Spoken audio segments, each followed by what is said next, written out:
আমরা শুকরের মাংস খাই না, আমাদের মসজিদের পাশে এসে যদি এখানে ক্যাম্পিং করে শুকরের মাংস বারবিকিউ করে খাই, সেটা আমি মানবো না। সীতাকুণ্ড চন্দ্রনাথ পাহাড়ে ঘুরতে এসে আপনারা অনেক কিছু ভুল করে থাকেন। কথাগুলো আগে শুনবেন, তারা বুঝবেন, তারপর কিছু বলবেন। সীতাকুণ্ড চন্দ্রনাথ পাহাড় এটা কিন্তু পর্যটকের স্পট না, এটা হচ্ছে সনাতন ধর্মীদের তীর্থস্থান। আসসালামু আলাইকুম। আমার পিছনে যে একটি মন্দির দেখা যাচ্ছে, এটা হচ্ছে সনাতন ধর্মীদের তীর্থস্থান, চন্দ্রনাথ ধাম বলা হয়। আসলে আমি এটা প্রচার করার জন্য ভিডিও করতেছি না, আমি বলতে চাচ্ছি যে এখানে ঘুরতে এসে আপনারা যে ভুলগুলা করে থাকেন, সেই ভুলগুলা আপনার কাছে তুলে ধরবো। প্রথম হচ্ছে, এটা কিন্তু পর্যটকের স্পট না, এটা হচ্ছে সনাতন ধর্মীয় তীর্থস্থান, সেটি আপনি মানতে হবে। আর এখানে আসার সময় হচ্ছে সকাল 6টা থেকে বিকাল 5টা পর্যন্ত।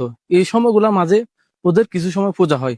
আর এই পূজা চলাকালীনে এখানে যারা পর্যটক থাকে, ঘুরতে আসে, তারা কি করে, ওদের যে গীতা পাঠ, যে ঘন্টি বাজানো হয়, ওগুলা শব্দ শোনার পরে ওগুলা নিয়ে কিন্তু টল করে থাকেন, বিভিন্ন ধরনের কথা বলে থাকেন। আসলে এটা কিন্তু আপনি একদম মুসলিম হিসেবে এটা করা কিন্তু ঠিক না। এটা হচ্ছে ওদের তীর্থস্থান, এখানে পাহাড়ে আসেন ঘুরার জন্য, পাহাড়ে ভিউ গুলা উপভোগ করবেন।